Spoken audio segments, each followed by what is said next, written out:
ബാപ്പായെന്നോരു വിളിയിലുണ്ട്,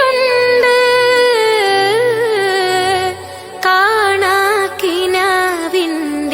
പ്രതീക്ഷ എന്നും. സ്നേഹം പറയാനായി കവി. നമ്മൾ ഓരോരുത്തരും ഇതുപോലെ നമ്മുടെ വാപ്പമാരുടെ അധ്വാനത്തിൻ്റെ പ്രതിഫലനങ്ങളാണ്. നമ്മൾ അനുഭവിക്കുന്ന പല സന്തോഷങ്ങളും പല സുഖങ്ങളും അവർ സ്വമേധയാ അവരുടെ സന്തോഷവും സുഖവും മാറ്റിവെച്ചതിൻ്റെ ബാക്കിയാണ് നമ്മൾ ഈ അനുഭവിക്കുന്നതെല്ലാം. ഈ വീഡിയോ ഞാനിവിടെ കാണിച്ചെന്നറിയാം. കഴിഞ്ഞ ദിവസം ഒരു ഉപ്പയുമായി ഞാൻ കുറേ നേരം സംസാരിച്ചു. അദ്ദേഹം മിഴി തന്നെ എന്നോട് പറഞ്ഞൊരു കാര്യം, പെൻഷൻ കിട്ടിയ പൈസ എല്ലാം കൂടെ കൂട്ടിവെച്ചിട്ട് മകനിക്കൊരു ബൈക്ക് വാങ്ങിക്കൊടുത്തു. ഒരിക്കലാ വാപ്പ പഞ്ചായത്തിലേക്ക് പോകാൻ നേരത്ത് മകനോട് പറഞ്ഞു, എന്നെ ഒന്ന് പഞ്ചായത്തിൻ്റെ വാതിൽക്ക് ഇറക്കി തരാൻ പറഞ്ഞു.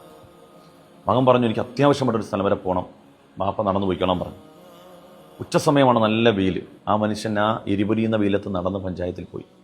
പഞ്ചായത്തിൻ്റെ വാതിൽക്കലേക്ക് എത്തുമ്പം ഇദ്ദേഹത്തിൻ്റെ മകൻ കൂട്ടുകാരൻ്റെ വാപ്പാനെ ആ പഞ്ചായത്തിൻ്റെ വാതിൽക്കൽ ഡ്രോപ്പ് ചെയ്തിട്ട് പോകുന്നത് സ്വന്തം വാപ്പ കാണുകയാണ്.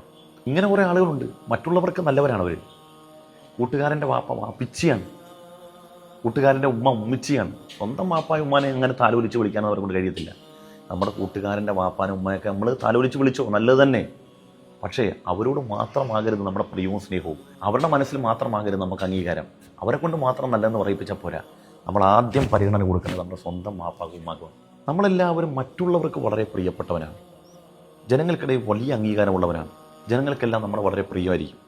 പക്ഷെ സ്വന്തം വീട്ടുകാർക്ക് ഉപകാരവും ഗുണവും ഇല്ലെങ്കിൽ നമ്മൾ ആളുകൾക്കിടയിൽ എത്ര വലിയ മഹാനും എത്ര വലിയ അംഗീകാരമുള്ള ആളാണെന്ന് പറഞ്ഞിട്ട് കാര്യമില്ല.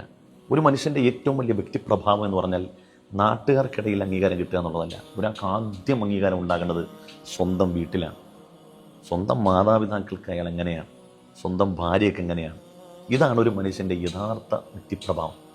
അല്ല ജനങ്ങൾക്കിടയിൽ അയാൾ വലിയ പ്രിയപ്പെട്ടവനാണെന്ന് പറഞ്ഞിട്ട് കാര്യമില്ല. അള്ളാഹു നമ്മളെയൊക്കെ നന്നാക്കട്ടെ.